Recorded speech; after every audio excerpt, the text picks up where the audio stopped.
Cessez-le-feu, dialogue entre les partis en conflit, mais fermeté sur le caractère indivisible du Mali, une position des différentes confessions religieuses du pays qui étaient réunies aujourd'hui autour de la crise du Nord. 8e édition de la campagne nationale pour la planification familiale, en prélude au lancement prévu pour le jeudi prochain 15 mars. Une conférence de presse est organisée ce matin sur le contenu de l'édition 2012. Dieu ne dort pas, c'est le titre d'un spectacle théâtral, une œuvre autobiographique avec un caractère prémonitoire et satirique qui met sur scène quelques clichés de la société malienne. C'était hier soir au studio Blomba. Voilà pour les titres de cette édition. Mesdames et messieurs, bonsoir, bienvenue. D'accord pour le cessez-le-feu. Appel à la table de négociation entre le gouvernement et les rebelles, mais aucune concession sur le caractère indivisible du Mali et l'intégrité du territoire national. Des échos qui nous parviennent de la rencontre initiée ce matin par les différentes confessions religieuses du Mali sur la crise du Nord. Les religieux qui appellent également le peuple malien à un sursaut national et à ne pas céder à la panique. Amadou Sankaré. فألف بين قلوبكم فأصبحتم بنعمته إخوانا. Quand se persistent les ténèbres, que nous apportions la lumière. Nous te le demandons par Jésus-Christ, ton Fils unique, notre Seigneur, qui vit et règne avec toi en l'unité du Saint-Esprit, Dieu, pour les siècles des siècles. Ceci est un appel pour la paix, lancé par l'ensemble des confessions religieuses du Mali. Leur objectif, prier en communion pour un retour de la paix dans le nord du Mali. Nous, force vive de la nation, au nom de Dieu, des Maliens et des Maliennes de l'intérieur et de l'extérieur, et fort de notre devise républicaine, un peuple, un but et une foi. Appelons le peuple malien à un sursaut national, à la confiance en soi, pour faire face comme un seul homme à la douloureuse épreuve qu'il traverse, en ne cédant ni aux rumeurs, encore moins à la stigmatisation. Appelons le gouvernement de la République du Mali et toutes les autorités du pays à trouver dans la transparence et la sagesse une solution nationale et définitive. Appelons le pays ami, les pays voisins et amis, les organisations sous-régionales, régionales et internationales, ainsi que les partenaires techniques et financiers du Mali, à œuvrer aux côtés de l'État et de la société civile pour une issue pacifique et durable à la crise. Cette rencontre des religieux élargie à plusieurs organisations de la société civile appelle à un cessez-le-feu immédiat et sans préalable afin de préserver les vies humaines. Aussi ont-ils réaffirmé leur soutien aux forces armées et de sécurité dans leur mission régalienne de défense de l'intégrité territoriale. Le ministre de la Justice, garde des Sceaux, a participé du 24 février au 1er mars dernier à Genève, en Suisse, à la 19e session du Conseil des droits de l'homme des Nations Unies. Au cours de la session consacrée à la situation des droits de l'homme dans le monde, Maher Haffa Traoré a prononcé une allocution au nom du Mali et évoqué la crise qui secoue aujourd'hui le nord du pays et les graves violations des droits de l'homme commises par le MNLA et ses acolytes. En marge des travaux, il a rencontré plusieurs personnalités, dont le secrétaire général de l'Organisation internationale de la francophonie et le président du Conseil des droits de l'homme. Des entretiens qui ont également porté sur la situation dans le septentrion malien et les crimes de guerre, crimes contre l'humanité commis à Aguelok par le duo MNLA-AQMI. Nous vous proposons ici l'intégralité de cette allocution prononcée par le ministre de la Justice, garde des Sceaux, à la tribune de la 19e session du Conseil des droits de l'homme des Nations Unies. Le 17 janvier 2012, notre pays, le Mali, fait l'objet d'agressions armées dans toute sa partie nord de la part de groupes armés non étatiques. La jonction de ces groupes et des combattants d'Al-Qaïda au Maghreb islamique AQMI, rompus à toutes sortes de trafics, dont ceux de la drogue, des armes et de la traite des personnes, a permis à des rebelles, se réclamant d'un mouvement national de libération de l'Azawad, de lancer une série d'attaques sanglantes, de pillages et de destruction de biens. Ces actes de terrorisme, de crimes de guerre et d'atteinte à la sécurité intérieure et extérieure de l'État ne doivent pas rester impunis. Ces graves violations des droits de l'homme nous interpellent tous, individuellement et collectivement. Des poursuites judiciaires seront engagées le moment venu contre les auteurs de ces crimes, conformément aux procédures judiciaires en vigueur au niveau national et éventuellement au niveau international. Cette situation est porteuse de menaces de tout genre qui dépassent le cadre du Mali et sont susceptibles d'affecter la paix, la sécurité et le développement, gage de stabilité de l'ensemble de la région sahélo-saharienne. Pour sa part, le gouvernement de la République du Mali demeure fermement attaché à la préservation de son unité et de son intégrité territoriale dans le respect de ses obligations internationales en matière de droits de l'homme. Mesdames et messieurs, il nous paraît difficile à comprendre qu'au moment où notre pays est cité un exemple pour ses avancées en matière de démocratie et de bonne gouvernance, des individus animés par les intentions les plus malsaines puissent se livrer à des actes criminels contre leur propre pays. C'est pourquoi, face à la gravité de la situation, le gouvernement de la République du Mali sollicite de la communauté internationale une condamnation ferme des crimes commis par le mouvement dit de libération de l'Azawad et AQMI et demande un soutien pour assurer le rétablissement de la paix, de la sécurité et le développement de l'ensemble de ces régions. Voilà, c'était là un extrait de l'allocution du ministre de la Justice, de garde des Sceaux à la tribune de la 19e session du Conseil des droits de l'homme des Nations Unies. L'intégralité, c'est à suivre après cette édition dans nos programmes. Et puis cette déclaration de l'amicale des anciens ambassadeurs et consuls généraux du Mali. L'amicale des anciens ambassadeurs et consuls généraux du Mali a procédé à une analyse approfondie de la situation qui prévaut au nord du Mali. Le Mali, notre patrie, vit des instants difficiles et douloureux suite aux attaques perfides et répétées des bandits armés qui violent la loi fondamentale et les institutions du pays. Ce faisant, ils menacent dangereusement l'unité nationale et l'intégrité territoriale de notre pays. Le Mali, qui a toujours été une terre de paix, de solidarité, de partage, favorisant un brassage harmonieux de différentes composantes du peuple, connaît aujourd'hui une situation marquée par la multiplication des foyers de tension contraignant des milliers de déplacés et réfugiés à abandonner leurs foyers, leurs biens et leurs activités quotidiennes. L'amicale rend hommage dans cette déclaration au courage et à la vaillance de nos soldats qui ont accepté l'ultime sacrifice pour la défense de la patrie et s'incline devant la mémoire des disparus. Chapitre crise du Nord encore avec des actions citoyennes qui se poursuivent en faveur de la stabilité du pays. L'armée malienne vient de bénéficier de dons provenant du collectif des femmes de Mopti à Bamako, du personnel civil du ministère de la Défense et des anciens combattants, du bijoutier Samba Dieng et des familles fondatrices de Bamako. Commentaire, Mariam Sagara. Les familles fondatrices représentées par leur patriarche ont remis 1 500 000 francs CFA pour soutenir les forces de protection du territoire. À la suite, un bijoutier a à lui seul donné 3 millions de francs CFA. Samba Dieng, bijoutier de son État, contribue ainsi pour galvaniser le courage des combattants dans leur mission régalienne.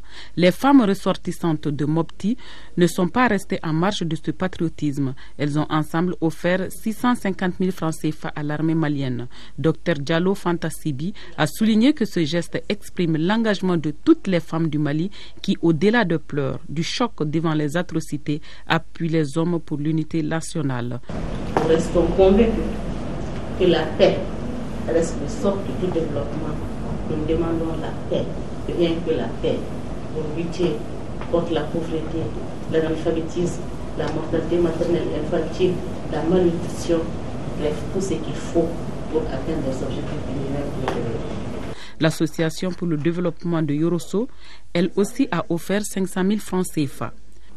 Nous allons donc profiter de l'occasion pour lancer un appel à nos élèves qui ont pris les armes, à nos frères qui ont pris les armes, à nos enfants qui ont pris les armes pour leur dire que la guerre n'est pas une solution au problème, surtout quand il s'agit de peuples qui ont vécu pendant des millénaires dans une communion et que les problèmes ont toujours été réglés à l'amiable et en dialogue. Nous voudrions qu'ils remémorent tout cela pour revenir à la raison et faire de ce Mali un peuple uni.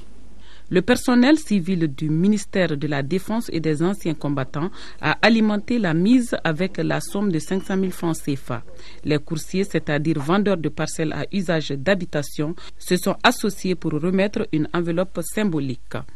En ces moments difficiles pour la stabilité nationale, plusieurs citoyens combattent aux côtés des forces de défense dans leur progression. Un sacrifice souverain qui prouve l'engagement patriotique de tous les Maliens.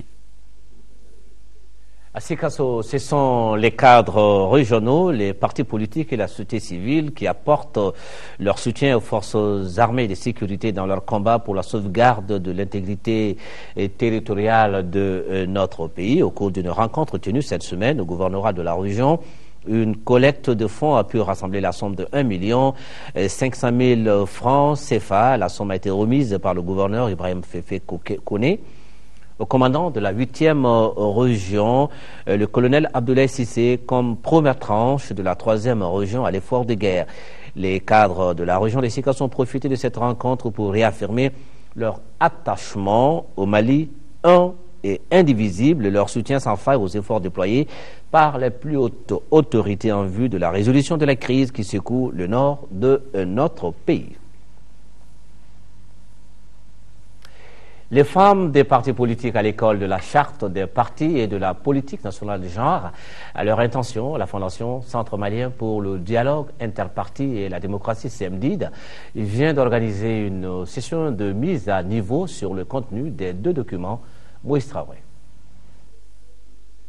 La classe politique, les femmes en première ligne, partagent les axes de la charte des partis politiques en lien avec le processus électoral. La charte ne prend pas spécifiquement les femmes par rapport aux élections, mais dans la charte, il y a des dispositions qui peuvent être exploitées aussi bien par les partis politiques, notamment l'inscription des candidats sur les listes électorales. C'est un rôle qui revient éminemment aux partis politiques. Et dans ce sens-là, qu'est-ce que les femmes cadres des partis politiques peuvent faire avec les responsables des partis politiques pour prendre en compte cet aspect? 60 partis politiques adhèrent à la Fondation Centre malien pour le dialogue interparti et la démocratie CMDID. La journée procède également de la remise à niveau des femmes par rapport aux enjeux et défis de la politique nationale genre. Qui parle d'inégalité aussi parle de positionnement des femmes. On sait que les femmes ont beaucoup de difficultés par rapport à leur positionnement au niveau des partis politiques. Donc, la politique nationale genre, si vraiment c'est pour la réduction des inégalités, je pense que ce serait un acte valable pour et les femmes et pour même les partis politiques, pour mieux positionner les femmes en disant que si vraiment nous voulons participer à un développement durable et si nous voulons réduire les inégalités qui existent, il faut obligatoirement que les femmes soient en bonne position. Seydou Nourou Keïta est le vice-président du conseil d'administration de la Fondation CMDID. Le cadre du RPM apprécie que le 8 mars favorise l'évaluation de progrès réalisés dans le cadre de résolution de questions telles la féminisation de la pauvreté, le VIH-Sida et la violence sexiste. Les travaux ont été ouverts par Madame le chef de cabinet, représentant le ministre de la promotion de la femme, de l'enfant et de la famille. Le docteur Choguel Kokala Maïga défendra les couleurs du mouvement patriotique pour le renouveau MPR aux élections présidentielles d'avril prochain. C'est une information issue des travaux du congrès extraordinaire du parti qui sont achevés ce matin au CICB. Après avoir salué et remercié les militants pour leur marque de confiance, le candidat du MPR se dit conscient de l'ampleur de la tâche et des défis qu'il attend d'un compte rendu de Abdrahman Maïga. C'est désormais chose connue. Dr Choguel Kokala Maïga défendra les couleurs du mouvement patriotique pour le renouveau MPR aux élections présidentielles d'avril prochain. Il vient d'être désigné par les responsables du parti au cours de ce congrès extraordinaire. Considérant les décisions prises lors de la session ordinaire du samedi 7 janvier 2012, après délibération en sa séance extraordinaire du samedi 10 mars 2012, élargie aux présidents d'honneur, aux membres du comité de conciliation et d'arbitrage, aux responsables des femmes et des jeunes, ainsi qu'aux maires du parti, décide de désigner M. Shogel Kokala Maïga, président du parti, comme candidat du mouvement patriotique pour le renouveau, investi M. Shogel Kokala Maïga de la pleine et entière confiance du parti. Après avoir remercié les militants pour cette marque de confiance, le candidat du parti s'est dit conscient de l'énormité de la tâche et des défis qui l'attendent. Ses préoccupations pour nous, le renforcement de la cohésion sociale et la promotion de la paix et de la stabilité sociale, un ensemble de facteurs sans lesquels le développement socio-économique est quasi impossible. Je suis un fils de paysan. Je n'ai connu que l'adversité. Je n'ai pas besoin de tourner dans le pays pour connaître les préoccupations des paysans, des éleveurs et des pêcheurs. J'ai grandi parmi eux. Mesdames et messieurs, je dédie donc cette candidature aux milliers, aux millions de paysans, d'éleveurs, de pêcheurs, d'artisans, de commerçants, d'industriels et d'hommes d'affaires de tous bords qui font fonctionner l'économie qui nous nourrit tous les jours. Cette rencontre extraordinaire se tient quelques mois après le 4e congrès du parti. Un congrès qui a permis aux participants de mener des discussions autour du rapport d'activité du bureau exécutif central et de faire le toilettage des statuts et du règlement intérieur. La rencontre a également permis aux congressistes de mettre en place de nouveaux organes et des instances de direction du parti. Il s'agit du Conseil national, du bureau exécutif central, du Conseil consultatif national et d'un comité de conciliation et d'arbitrage. Et nous parlons maintenant de la première conférence nationale du mouvement des jeunes de l'Union pour la République et la démocratie URD. C'était ce matin au Palais de la Culture Amadou Hampâté-Bâ. Occasion pour ces jeunes de faire le point des activités du mouvement, mais également de dégager des pistes pouvant aboutir à la prise en charge efficiente des préoccupations de la jeunesse malienne. Nous écoutons le président du mouvement des jeunes de l'URD, le docteur Mamadou Diallo, à l'issue de la rencontre. Il est au micro de Bourama Traoré. Cette première conférence du mouvement des jeunes de l'URD nous a permis de faire le point des activités réalisées depuis un an. Et parmi ces activités notables, le mouvement a eu à tenir différentes conférences de section à l'intérieur du pays. À travers ces conférences de section, nous avons pu faire le point avec l'ensemble de la jeunesse malienne par rapport à certaines préoccupations des jeunes, par rapport à leurs attentes, par rapport à leurs propositions de solutions. Et je voudrais vous dire aujourd'hui que les jeunes au Mali de façon générale sont angoissés. Les jeunes ont des problèmes dans le domaine de l'emploi, des problèmes dans le domaine de la santé, dans le domaine de l'éducation. Alors c'était l'occasion pour nous dans ce mouvement, au niveau de cette conférence maintenant, de faire le point, de savoir exactement quelles sont ces préoccupations de la jeunesse malienne, mais également de savoir quelles sont les solutions que nous pouvons proposer pour qu'il puisse y avoir justement un remède par rapport à ces mots qui concernent la jeunesse. Parce que pour nous, l'espoir est aussi permis, parce que c'est la jeunesse qui est l'avenir de ce pays. Et également, au cours de la conférence, et vous le savez aujourd'hui, notre pays quand même est assez préoccupé par la crise qui secoue aujourd'hui le nord du pays. Donc les jeunes ont réaffirmé encore leur soutien à notre armée nationale, ont réaffirmé leur attachement à la défense de l'intégrité territoriale, à la défense de l'unité nationale, tout en lançant un appel pour que tous ceux qui se sont déplacés à l'extérieur du pays comme à l'intérieur du pays à cause de ces conflits de revenir dans le pays afin qu'ensemble on se donne la main pour trouver une solution et pour véritablement barrer la route à ceux qui veulent mettre en danger la République. Les rideaux sont tombés hier après-midi sur les travaux de la session de formation des agents de l'ORTM, initiée par le ministère de la Communication à travers la direction générale de l'Office. Elle a permis aux agents concernés, tout corps confondu, de renforcer leur capacité de prestation dans leur domaine respectifs. La cérémonie de clôture a été présidée par le ministre de la Communication, porte-parole du gouvernement, Sidiki Fakonaté, entouré de certains membres de son cabinet. C'est un reportage de Nando Dambélé. Ils étaient une vingtaine d'agents dont des ingénieurs, des techniciens, des réalisateurs, des journalistes, des cadreurs et des animateurs à prendre part à la formation. Formation qui, si elle ne se tenait pas, il aurait fallu la réclamer et pour cause. 5 jours vraiment ont été très utiles et profitables pour l'ORTM et TM2. Ça nous permet de mettre à profit l'utilisation numérique. Donc on a atteint un seuil maintenant qu'il faut essayer de surpasser. Dirigée par 3 formateurs de Zovision, la session a touché tous les aspects de la production télévisuelle. Concrètement, on a beaucoup parlé de ce qu'on appelle le workflow, c'est-à-dire de la méthode de travail, la méthode pour travailler en numérique et avec les nouveaux outils dont vient s'équiper le RTM. Et on a aussi beaucoup réglé beaucoup de petits problèmes qui étaient liés des petits problèmes qui étaient liés à différents matériels et différentes lacunes dans les formations précédentes peut-être. En vrai, nous avons évoqué quasiment tous les thèmes de la production. En initiant la session, le ministère de la Communication ne s'est point trompé, dira le directeur général de l'Office de radio-diffusion télévision du Mali. Ceci est d'autant plus pertinent que l'Office a amorcé le passage au numérique intégral d'ici 2015, ce qui constitue un grand défi à relever. Notre souci aujourd'hui, au niveau du ministère de la Communication, au niveau du gouvernement, c'est effectivement former des hommes et des femmes capables de s'adapter à cette évolution technologique. Les formateurs ont par ailleurs recommandé une large restitution de la formation afin que s'établisse un équilibre entre les différents domaines de la production télévisuelle pour le bonheur des usagers qui n'ont un regard que pour le produit fini.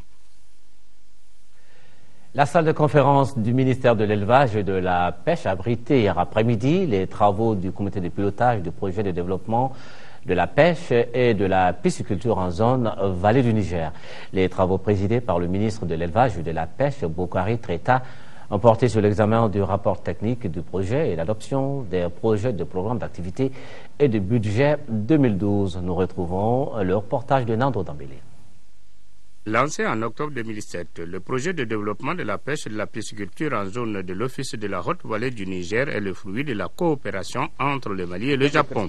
D'un coût global de 800 millions de francs CFA sur une période de 4 ans, allant de 2008 à 2011, il a pour objectif principal l'aménagement de façon durable des pêcheries en zone OHUN à travers la réalisation d'infrastructures d'accueil, d'empoisonnement des mares et le renforcement des capacités des acteurs. Au regard des résultats engrangés, cette première session du comité de pilotage s'impose. Pour cette première session, vous aurez examiné les documents suivants. Le rapport technique et financier du projet, le rapport d'activité 2011, le programme d'exécution technique et financière 2012 et les projets de textes relatifs à la création, à l'organisation, aux modalités de fonctionnement et aux cadres organiques du projet de développement de la pisciculture dans la zone OHVN. Le projet de programme d'activité 2012 porte notamment sur le revêtement des digues des mares aménagées, la construction des hangars et des magasins, la formation et l'achat de matériel de conservation et de transformation des produits, ce qui nécessite un budget prévisionnel de 2,272 millions de francs CFA, nettement supérieur au précédent. Les femmes de la Fédération malienne des personnes handicapées ont célébré hier la journée internationale de la femme. La cérémonie s'est déroulée en présence de 2 membres du gouvernement. Fatmata Kone était présente pour Mali Actualité.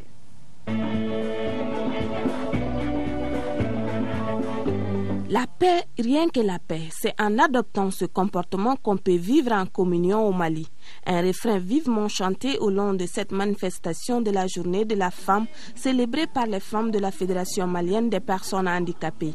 Elles ont choisi un sujet similaire au thème national « Femmes au poste électif, défis, enjeux et perspectives ». Les femmes handicapées veulent être des actrices des élections de 2012. Femmes handicapées, nous devons avoir nos convictions politiques et aspirer à des postes électifs. Battons-nous. Participons aux joutes politiques de notre pays, car nous sommes des citoyennes comme les autres, capables de relever les défis. Elles sont prêtes vraiment à se positionner politiquement, et ce qui m'a beaucoup encouragée. Et Je suis personnellement engagée à leur côté pour les soutenir, pour vraiment l'atteinte de l'objectif qu'elles se sont fixés. La troupe artistique de la Fédération malienne des personnes handicapées a présenté un sketch sur la participation des femmes. Auparavant, le président de la Fédération malienne des personnes handicapées a remis une enveloppe de 250 000 francs CFA au ministre du Développement social, de la solidarité des personnes âgées pour l'armée malienne. Et puis le lancement aujourd'hui à l'Union malienne des aveugles du projet éducation inclusive soutenu par l'Union africaine des aveugles. Ce projet qui va durer 2 ans vise à renforcer les capacités de 50 malvoyants dans la région de Ségou et de Gao. Djamba Moussa Konaté. Ce projet d'éducation inclusive qui a été lancé ce samedi à l'Union malienne des aveugles a pour objectif non seulement de renforcer les capacités des personnes malvoyantes, mais aussi de les équiper de poinçons, de kibarythmes et de machines Perkin. Destiné à 50 garçons et filles non-voyants et malvoyants, ce projet vise en outre à améliorer les conditions de vie des enfants et leur insertion sociale. Au lieu que tous ces enfants-là restent ici à l'internat à l'IGIA, nous avons souhaité que ces enfants-là aillent étudier dans les écoles ordinaires.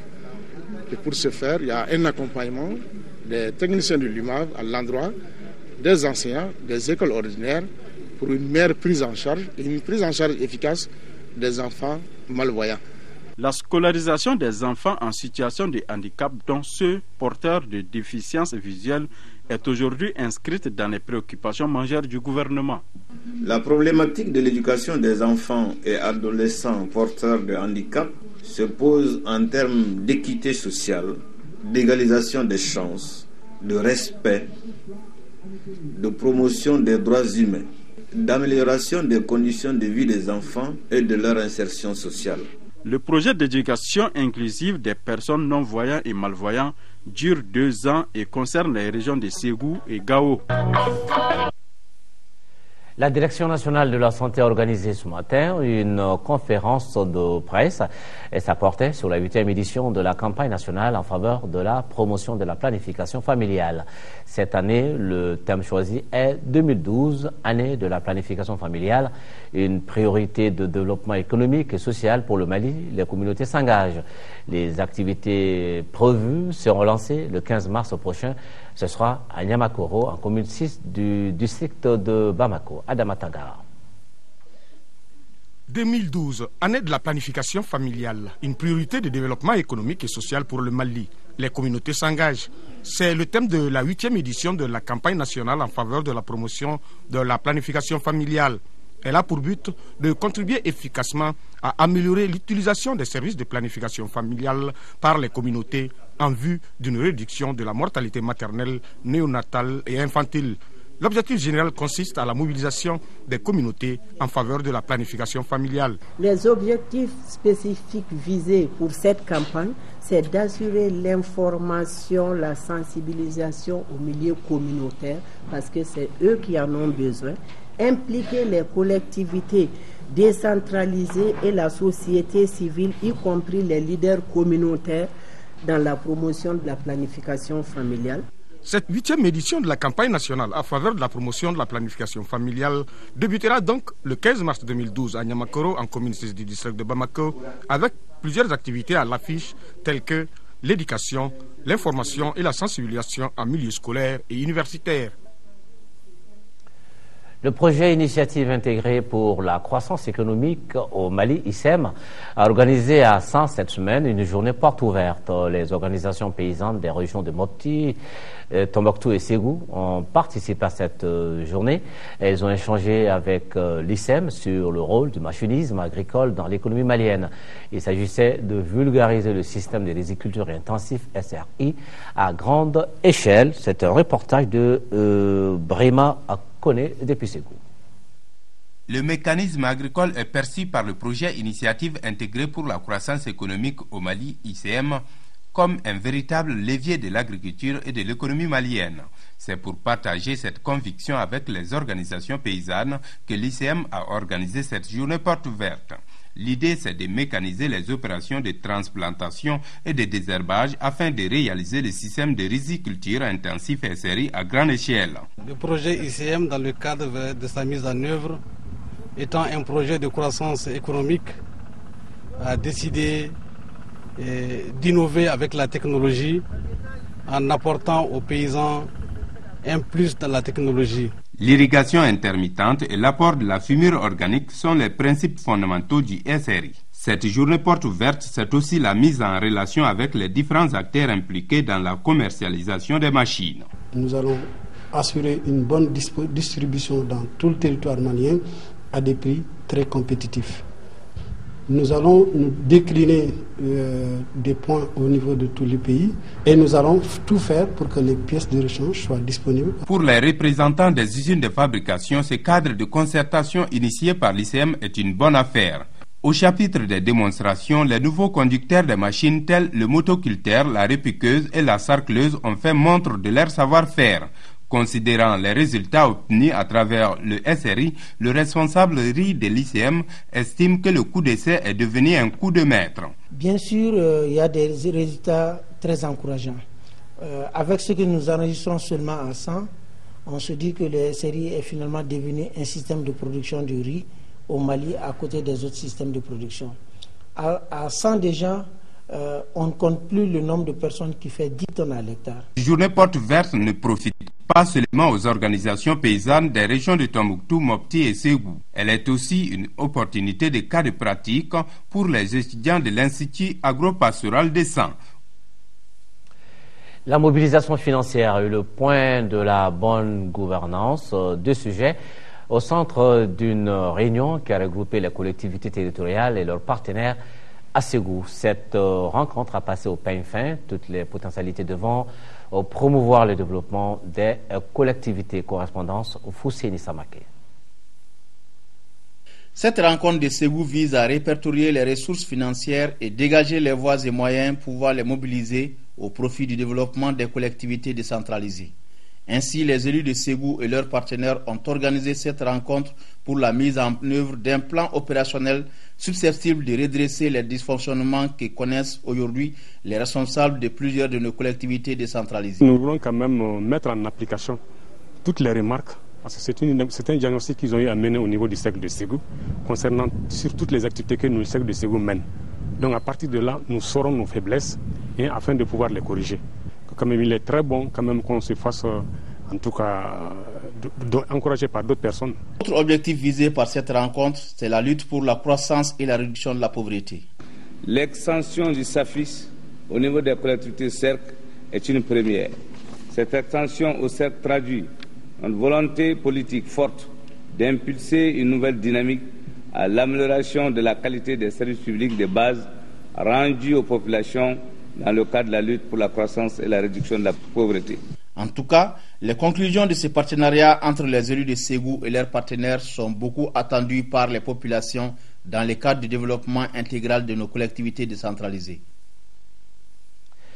La commune urbaine de Katirinu, avec la foire agro-pastorale et artisanale, près d'une cinquantaine de stands contenant des produits agro-pastoraux sont exposés à la place des martyrs de Kati. Cette exposition initiée par le maire de la ville, exposition qui a commencé hier, se poursuivra donc jusqu'au 13 mars prochain. C'est un reportage de Fadem Bakita.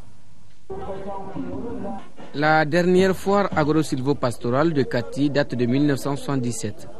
C'est pour renouer avec cette activité de promotion des produits maraîchers et silvopastoraux que le maire de la commune urbaine de Kati a initié la présente. À cette troisième édition, près d'une cinquantaine de stands sont exposés. Une occasion pour les autorités communales d'encourager les habitants des 14 quartiers de la ville et environ à faire de cette foire une activité génératrice de revenus. Kati est reconnue comme la ville de la pomme de terre, comme une ville maraîchère. Ça suffit comme motivation et puis je suis poussé dans cela par les autres élus, les conseillers municipaux, le bureau communal. Après 32 ans de rupture, c'est un début. La coupure du ruban symbolique ouvre la voie à la découverte de nos produits locaux. Cette troisième édition de la foire agro-silvo-pastorale de Kati est aussi une recherche de solutions aux problèmes qui minent le secteur.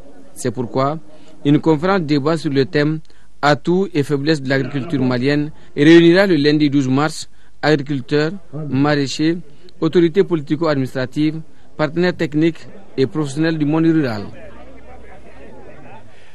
Kalan Kadi, lancement ce matin de la deuxième édition du Festival de littérature de la jeunesse. Le thème de cette année est la paix. À l'occasion, le public échange avec écrivains et illustrateurs pendant 4 jours, outre des ateliers et des expositions. L'initiative des éditions Balan programme des conférences, débats. Le reportage de Moïse Traoré. Le rapprochement culturel est un facteur de cohésion sociale. Le deuxième festival de littérature de jeunesse à Bamako, Kalan Kadi, favorise la rencontre des auteurs avec leur public. Cette année, la thématique est à la paix. C'est l'apport un peu des éditeurs, des artistes pour favoriser le climat de paix. L'édition a un rôle éminemment idéologique. On a vu dans le monde entier des ouvrages qui ont marqué des générations. Donc c'est pourquoi nous, on a déjà fait l'atelier préparatoire en demandant aux écrivains, aux illustrateurs de plancher sur ce thème-là. Je pense que notre contribution en tant qu'intellectuel, en tant qu'artiste, c'est ne serait-ce qu'apporter notre petite pierre à la contribution de cet édifice national. Les participants aux ateliers sont initiés au tifinar, l'écriture tamashek. Sans paix, on ne peut pas se retrouver comme ça. Quand je vois en plein quartier de Médine une chose comme ça, bien décorée, bien chaud, où on se retrouve, où on peut parler, on peut échanger, c'est un très grand pas vers la paix. La première pierre de la médiathèque de Médina Koura a été posée le samedi 14 mars 2009.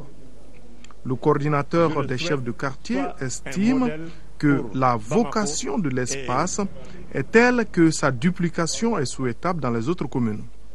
Spectacles de contes et projections de films vont précéder l'exposition L'encre de la paix. Ce vernissage va boucler le festival de 12 mars. L'entrée est libre.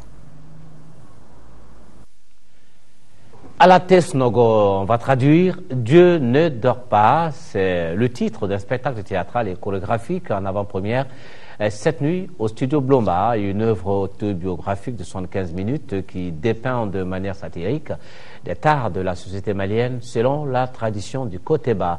5 personnages principaux interprètent en parfaite synergie dans cette pièce. Modibo Soirée a assisté à l'avant-première. Voici son compte rendu. Dieu ne dort pas. Sur le plancher, 5 comédiens, une dizaine de tableaux et dans la tradition du Koteba, quelques éléments très simples se réinventent en fonction des différents lieux où se joue l'histoire. Il s'agit du centre culturel Blonda, abritant la cour de Bougounieri, le bureau d'enregistrement, la rue et j'en passe. Voilà le décor de cette pièce de théâtre intitulée Alatesnogo, qui veut dire Dieu ne dort pas.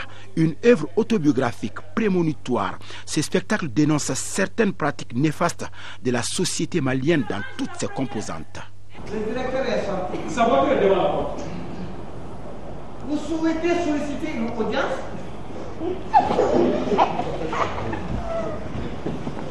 Voici des formulaires. Voilà, Tesnoro, c'est plusieurs concepts. Une forme d'autobiographie du Koteba de danse contemporaine, parce qu'on a déjà fait une expérience de Koteba rap. Et là, on s'est dit, le Mali, les Maliens ne voient pas de danse contemporaine. C'est des œuvres qui existent aujourd'hui, qui tournent partout dans le monde.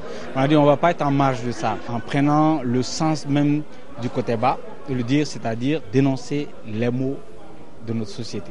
Alatesnogo, cette pièce de 75 minutes est une œuvre collégiale de comédiens maliens. C'est aussi le résultat de 6 semaines de travail sous la direction d'Inchi Traoré avec comme maître mot la corruption, l'égoïsme, le népotisme et bien d'autres tares de notre société. Ramsès dans le rôle de Ali Fra, l'entrepreneur culturel. Adama, le fonctionnaire indélicat, et Super Bougou, la géomancienne, en sont les catalyseurs. Tu veux la réussite de ton fils? Apprends-lui la trahison, la cupidité, l'indifférence au destin de la patrie, la religion de l'argent. Quiconque a des problèmes pense déjà à aller voir un féticheur pour apporter une solution. Et quand on y croit aussi, ça se réalise la plupart du temps. C'est de l'art. C'est de l'art. Le rap, c'est de l'art, c'est de la musique. Le théâtre, c'est de l'art. Donc on essaie de joindre les deux. Voilà, moi, je pense que ça marche assez bien. 3 tonalités différentes se croisent et donnent son rythme à cette représentation. Burlesque débridé dans les scènes de Super Bougou, comédie de mœurs et questionnement social autour de Alifra, poésie de danse à travers une chorégraphie d'un jeune muet. Bref, la chanson et la danse sur lesquelles débouche le spectacle placent les spectateurs en acteurs de dénouement. Magnifique. Moi, c'est la première fois que je viens ici à Blomba pour voir un spectacle, mais il était génial. J'ai trouvé ça très extraordinaire, c'est très bien monté et ça nous permet de croire encore que c'est possible. C'était très rigolo et c'était très conforme à la réalité avec beaucoup d'humour et de finesse. Alaté Sunogo est donc une œuvre dans laquelle la structure Blomba tente un mariage entre le koteba et la danse contemporaine.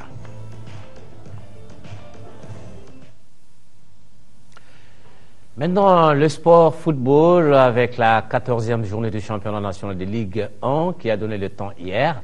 Le Stade malien de Bamako et les 11 créateurs de Niarela se sont séparés un but partout en deuxième heure. Le COB a battu le CSK 1-0. Les résumés de ces deux rencontres avec Siragatou Sissé. Cette opposition de la 14e journée a son importance pour le Stade malien de Bamako dans l'optique de la conquête du fauteuil de leader et à 11 créateurs de s'extirper de la zone de relégation. Voilà l'enjeu de ce match. Le Stade malien par Bourama Koulibaly sur pénalty 15e minute et Maurice Ahmed 45e minute pour 11 créateurs retourne au vestiaire un but partout. En seconde période, le Stade malien a présenté une copie cornée de maladresse. Aujourd'hui, on n'a pas joué. On n'a pas joué. Ce match, il faut qu'on gagne le match à première mi-temps. Trop raté. Adama, Adebayo, tout ça raté, trop. Finalement, c'est un match nul là, c'est très mal quoi. 11 créateurs de Niarela a déjoué les pronostics. Moi, je suis satisfait par rapport à ce résultat parce que ça faisait un peu longtemps qu'on n'avait pas pris de points. Et je pense qu'ils ont fait un match juste. Et on a eu une première mi-temps où on a eu énormément de problèmes en première mi-temps. Mais par contre, j'ai essayé de réorganiser l'équipe à la mi-temps et je pense qu'ils ont fait, par rapport à l'état d'esprit et par rapport à tout ce que je les ai demandé de faire, je pense qu'ils ont fait un bon match en seconde mi-temps. Et bon, ça peut donner un peu d'espoir par rapport au reste. Quel que soit le scénario du choc ASCO Yoliba AC, les Rouges ne bougeront pas en tête du classement. CSK-COB, deuxième affiche au programme. La rencontre s'était équilibrée jusqu'à la 51e minute.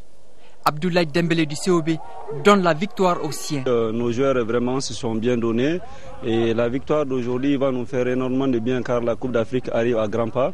En gagnant aujourd'hui contre le CSK qui est à une bonne position en championnat, et ça va nous faire énormément de bien. Le match ça a été un peu difficile, surtout on n'a pas été efficace devant le but. Sinon, au niveau du milieu, de la défense jusqu'au niveau du milieu, vraiment, je crois qu'on a beaucoup travaillé. Le football du CSK, c'est de jouer deux touches de balle. On a pu faire pour sortir avec le ballon. Mais au niveau de l'attaque, vraiment, je crois que ça n'a pas marché. Le COB 17 points revient du coup à une longueur du CSK. Le ministre de la Justice, garde des Sceaux, a participé du 24 février au 1er mars dernier à Genève en Suisse, à la 19e session du Conseil des droits de l'homme des Nations Unies là-bas. Maharafa Traoré a prononcé une allocution au nom du Mali, allocution dans laquelle il a évoqué la crise qui secoue aujourd'hui le nord du pays et les graves violations des droits de l'homme commises par le MNLA et ses acolytes. On vous a proposé dans cette édition un extrait de cette allocution, l'intégralité, donc c'est à suivre après ce journal qui s'achève. Merci de l'avoir suivi. Demain, 13h, Sira Batili. Inch'Allah, on se retrouve pour l'édition des 20h. Merci, bonsoir, excellent week-end.